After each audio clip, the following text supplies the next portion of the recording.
السلام علیکم۔ ہمارے زمانے کے اسکول میں پڑھنے کا اور محکمہ تعلیم میں کس یعنی شعور کے لوگ موجود ہوتے تھے جو اس نسل کو کچھ سکھانا چاہتے تھے۔ ایک واقعہ تھا کہ دو آدمی سفر کر رہے ہیں، ایک اسی علاقے کا رہنے والا ہے، ایک اس کے ساتھ کہیں باہر سے آیا ہوا ہے۔ چلتے چلتے اس آدمی نے جو اس علاقے کا رہنے والا تھا برابر والے سے کہنے لگا، یہ درخت کے نیچے جو آدمی بیٹھا ہے اس کا نام لقمان حکیم ہے، بہت سمجھدار آدمی ہے، بڑی حکمت کی باتیں بتاتا ہے۔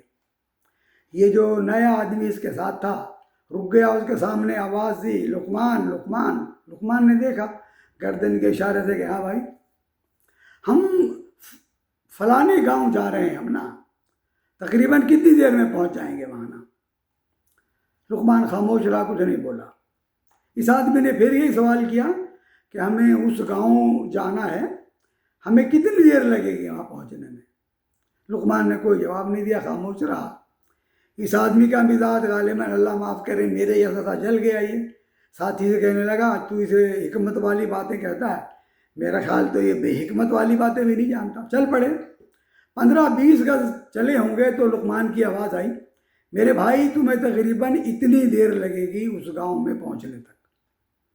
یہ شخص ٹھٹک گیا، واپس آیا کہ بھائی تیری بڑی تعریف سنی تھی ہم نے، میرے اس دوست نے کہا کہ تو حکمت والا ہے، جب میں نے تیرے سامنے کھڑے ہو کر پوچھا تو نے تو جواب تک نہیں دیا، بولا تک نہیں مجھے، اور جب ہم کمر پیٹ پھیر کر چل دیے ہیں تو ہمیں آواز دے کر کہہ رہا ہے اتنی دیر لگے گی۔ لقمان نے جواب دیا، میرے بھائی جب تم نے مجھ سے یہ سوال کیا تو تم میرے سامنے کھڑے ہوئے تھے، مجھے کیا پتا تمہاری رفتار کیا ہے چلنے کی، کس طرح چلتے ہو تم ایک ایسا سوال کر رہے تھے، مجھے کوئی غیب کا علم تھوڑی ہوتا ہے کہ میں تمہیں بتا دوں کہ بھائی تمہیں 15 منٹ لگیں گے، 2 گھنٹے لگیں گے۔ جب تم چل پڑے، میں نے غور سے تمہارے چلنے کا انداز دیکھا تو میں نے اندازہ لگایا کہ تمہیں وہاں پہنچنے میں اتنی دیر لگے گی۔ اس زمانے ہی میں ذہن میں یہ بات آئی تھی کہ اگر کسی بات کے متعلق ہمیں معلوم نہیں ہے تو خواہ مخواہ ہمیں بولنا نہیں چاہیے۔ یہ سمجھدار لوگوں کا طریقہ نہیں ہے کہ ہر ٹاپک پر گفتگو کریں، چاہے آتا ہے یا نہیں آتا ہے، دھم سے چھلانگ مار دی اور اپنے ناچ کے بل کی ہانک رہے ہیں۔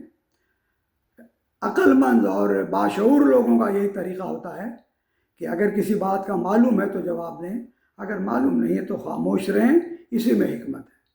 السلام علیکم ورحمۃ اللہ۔